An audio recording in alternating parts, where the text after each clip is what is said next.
Complex Post-Traumatic Stress Disorder Recovery Part 2. Reparenting your inner child. Last week, we looked at a fast way to interrupt the anxiety thinking patterns, to shift you into a place of calm. If you have not seen that video, it is showing in the top corner of this one. Go and watch that one first and take a few days to use the tools so you become adept at breaking the cycle of anxiety that is the main feature of CPTSD. This week we are going to look at healing your inner child, because that is the part of you that was wounded so many years ago when the original wound happened. We call it reparenting. I'm Carol Rayful, occupational therapist, and this channel is about healing with self-love, because self-love is the most important thing to do. Now, when you were first wounded as a child, a part of you retreated inwards and set up a protective wall around itself so it could not be hurt again. This is a survival mechanism and helps children to get through childhood. However, when you are an adult, the protection methods are getting in the way of you experiencing a full life. The construct of the inner child does not mature beyond the first trauma. It may cause addictions, social withdrawal, constant anxiety, fear of failure that stops you trying something new, depression, autoimmune disorders like arthritis, hypothyroidism, heart problems, to name a few. Your inner child is really trying to protect you. However, the coping strategies no longer serve you now that you're an adult. A very important key to recovery is creating a safe space for your inner child, which means you become the parent in the relationship and teach your inner child he or she is now safe. When your inner child feels safe, a lot of the anxiety will dissipate, because you are actually keeping yourself safe in your mind. Your mind used to be unsafe for you because your thoughts kept cycling around in the same fear thoughts, leading to you not being able to function in the world. When you establish safety on a frequent basis, it can shift you away from the precipice of fear. I recommend you grab a pen and paper and take some notes. But before you do that, please like and share this video, because it helps this content reach more people. And subscribe if you're not already. We will look at a couple of strategies to get you started with this, and I'll bring more tools in the next video. Sit down in a quiet space and have a conversation with your inner wounded part, your inner child.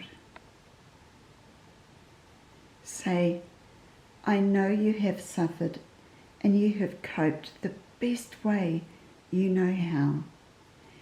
Thank you for protecting me all these years, but I'm an adult now and it is time for me to protect you. I'm going to take care of you and we are going to be safe together. What do you think? I know you want to feel safe and happy, and I want you to feel that too. So we are going to talk with each other a lot from now on and get to know each other. The next thing I invite you to do is imagine that your inner child is around the age of 3 to 5 years. Imagine that child is standing beside you and take her or him everywhere you go.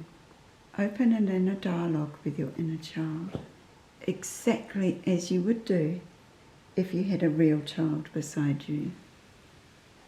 When you do something well, even if it is as small as making a lovely hot coffee, praise your inner child for doing a great job. Keep up a running commentary as often as you can. Explain what is happening in different situations and reassure your inner child it is safe. Do this often, as you would a little child in a new situation.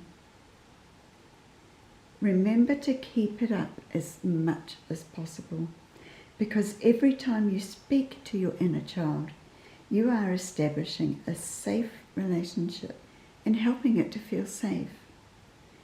Every moment notice your thoughts. If you have an anxiety thought, say to your inner child, "Well, that was a thought we don't want to give attention to. Now we are safe. Let's focus on what we are doing." Ask a simple question related to what you are doing or going to do next. Asking these questions brings you very much into your body, into the present moment, and it can be as silly as you like. It could be, "Look, this carpet has been beautifully vacuumed," or "Look at how the wind is making the plants move around outside." It can be anything, just to bring you into the present and bring your inner child into the present with you, feeling safe. Take the time to find some way to play with what you are doing. If you were washing dishes and you've got a cup in your hand, why not turn it upside down and make water plopping sounds as you lift it in and out?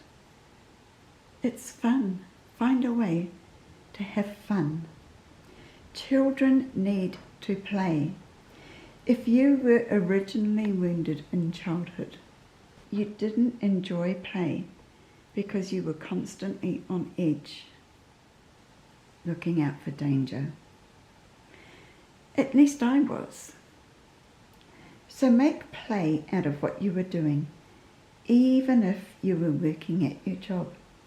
Finding something to entertain you entertains your inner child, and it helps make your inner child feel loved, nurtured, and safe. In time, you may find your stress levels drop. You might be less alert for danger. And with a lovely feeling of safety from you now, being an adult and parenting your inner child will help your inner child relax and feel safe. There is no time in your mind where your inner child resides. In the subconscious, everything is happening in the now. Anything you do now will overlay itself on the past. So you can literally rewrite your childhood with a lovely feeling of safety from your now, from your present moment in the now. I will leave it there. Have a good few days connecting with your inner child. Have fun with it. And until the next video, I'm sending you love.